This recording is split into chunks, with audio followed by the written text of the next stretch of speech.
तो उसमें जेडीयू और आरजेडी ये दोनों जो है, ये दोनों इस मुद्दा को उठाते क्यों नहीं है? तो आप जानते हैं कि जब TRE 1 आया था तो उस समय जेडीयू और आरजेडी दोनों का गठबंधन था। इसमें अभी तो जो देख रहे हैं कि अधिकतर सब जो डाटा खेल रहे हैं, उसके बाद आपको आरक्षण से संबंधित जो है से वह बातें केवल कर रहे हैं, लेकिन उसमें अभी तक कोई भी अभी तक ऐसा हमने वीडियो नहीं देखा है कि किसी ने अभी तक डोमिसाइल के बारे में बात किया होगा कि डोमिसाइल नीति लाया जाए या वन स्टूडेंट वन रिजल्ट का घोषित किया जाए, ताकि इससे जो बच्चे वंचित हो वह वंचित न हो पाए। तो अभी हाल ही में आज का पेपर में जो दिया गया है कि सूबे में एक सभागार हुआ था और पटना बापू हॉल में जो सभा बैठा था, जन स्वराज पार्टी का बैठा था, जिसे प्रशांत किशोर जी ने डोमिसाइल के लिए लेकर मुद्दा उठाया उसमें, और उन्होंने कहा कि डोमिसाइल फिर से लगाया जाए। दोस्तों, डोमिसाइल पर अधिकतर नेता लोग चर्चा क्यों नहीं करते हैं? सबसे बड़का बात यह है। तो आप जानते हैं कि बिहार में 2 पार्टी का सरकार चलता है, एक आरजेडी का चलता है और दूसरा जेडीयू का चलता है, और तीसरा भाजपा है, तो एक्सेप्शन में है, वो तो आप जानते ही हैं। तो ये जो है आपको मुख्य रूप से बिहार में जेडीयू और आरजेडी जानता है क्या पार्टी चलता है। तो उसमें जेडीयू और आरजेडी ये दोनों जो है, ये दोनों इस मुद्दा को उठाते क्यों नहीं है? तो आप जानते हैं कि जब TRE 1 आया था तो उस समय जेडीयू और आरजेडी दोनों का गठबंधन था, जिसमें से क्या किया गया, पहले से तेजस्वी यादव जो थे वो बोल रहे थे जब डोमिसाइल आएंगे तो डोमिसाइल लाएंगे, और यहाँ तक कि वह स्टूडेंट के प्रोटेस्ट में आंदोलन में शामिल भी होते थे।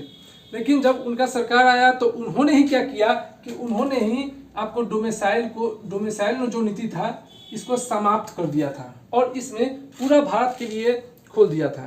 तो ये एक मुद्दा है जो वो भी आवाज़ नहीं उठा रहे, क्योंकि हटाया हुआ उन्हीं का है, तो वो लगाने के लिए फिर आवाज़ नहीं उठा रहे हैं।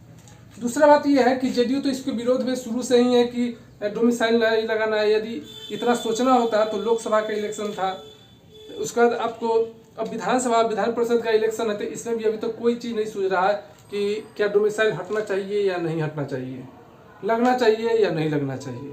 ठीक है, ये सभी मुद्दा रखते हैं। लेकिन अभी हाल ही में जो कल का जो सभागार हुआ था उसमें प्रशांत किशोर जो जन स्वराज को जो चलाते हैं, उन्होंने ही यह डोमिसाइल नीति का फिर से उन्होंने आंदोलन के लिए आवाज़ उठाया है, जो डोमिसाइल फिर से बिहार में लगाया जाए। ठीक है, तो देखिए अब इस पर होता क्या है, क्योंकि अभी जो है से डोमिसाइल यदि लग जाता है या वन स्टूडेंट वन रिजल्ट का मांग यदि पूरा होता है, तो मेरे हिसाब से नहीं लगता है कि बिहार में एक भी बच्चे चाहे किसी भी कैटेगरी का हो वह बच जाएंगे, सभी को जॉब हो जाएगा। लेकिन सरकार ऐसा चाहती ही नहीं है। सरकार को तो कमाने से मतलब है, सीट बचाने से मतलब है, ताकि उसका अगला इलेक्शन हो वह इसी के माध्यम से निकलता रहे।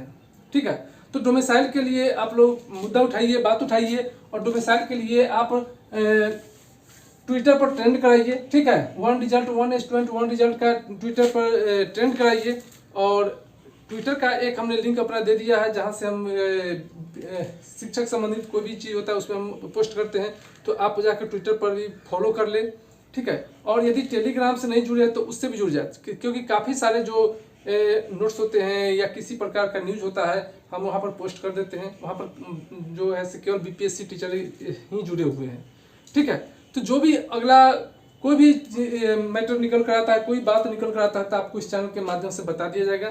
चैनल से जुड़े रहें और अपने दोस्तों में ज़्यादा से ज़्यादा जुड़े, और वन स्टूडेंट वन रिजल्ट का मांग करें, आरक्षण का मांग करें, और ऊपर से डोमिसाइल नीति लागू करने का मांग करें। ठीक है, तभी इसमें बिहार के बच्चे का ही भलाई है, नहीं तो इसमें कोई भलाई नहीं है। सीट आएगी जाएगी, बाहर वाले आएंगे नौकरी लेकर जाएंगे, इसी प्रकार से होते रहेगा।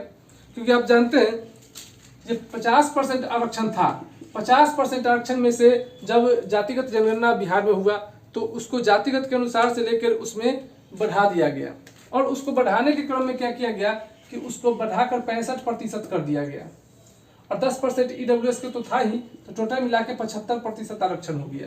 तो ये इसको समाप्त कर दिया गया है, ताकि अब जब ये समाप्त हुआ है, जब ये जो कट कर बना था, जब 50 से 75 हो गया, तो इसका मतलब ये था कि जनरल के सीट कुछ कम गया था, और इसमें कैटेगरी जो था उसमें कैटेगरी की सीटें बढ़ गई थी। लेकिन अब यहाँ पर कैटेगरी की सीट घटेगी और यहाँ से जनरल की सीटें बढ़ेगी। ठीक है, तो जनरल की सीट बढ़ने का मतलब क्या हुआ कि बाहरी लोग का आवागमन अब ज़्यादा होगा। ठीक है, तो इस पर मुद्दा पर आवाज़ उठाइए।